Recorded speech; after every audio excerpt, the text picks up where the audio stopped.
Pemirsa, minat generasi muda, terutama yang berpendidikan tinggi seperti sarjana sederajat untuk berwirausaha masih sangat rendah. Sebagian besar kalangan terpelajar ini mendambakan menjadi pegawai kantoran hingga menjadi pegawai negeri.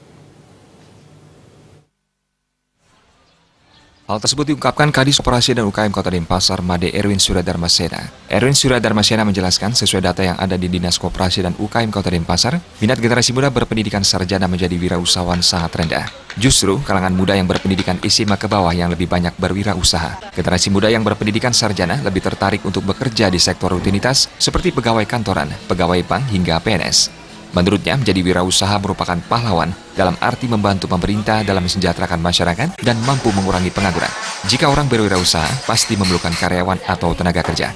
Peluang saat ini sangat luas untuk memulai berusaha. Modal dan pemasaran juga tidaklah sulit. Dinas Koperasi dan UKM Denpasar akan selalu siap untuk memberikan bimbingan kepada wirausaha pemula maupun wirausaha yang sudah tumbuh.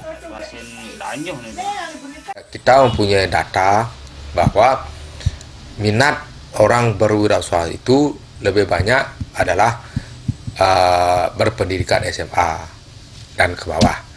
Tetapi sarjana lebih berminat daripada hal-hal yang sifatnya rutinitas, misalnya menjadi pegawai kantor dan bank, dan apalagi ingin menjadi penegeri. Nah ini, oleh karena itu maka sebenarnya menjadi wirausaha adalah sebagai pahlawan. Pahlawan apa? Pahlawan dalam arti membantu pemerintah di dalam satu untuk mensejahterakan masyarakat, yang kedua adalah mengurangi tingkat pengangguran. Merangsang wirausaha pemula, Dinas Koperasi memberikan peluang untuk wirausaha menggelar pameran dan promosi.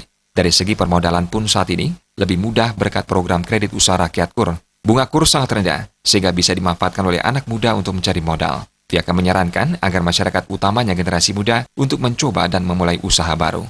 Angga Ratana, Bali TV.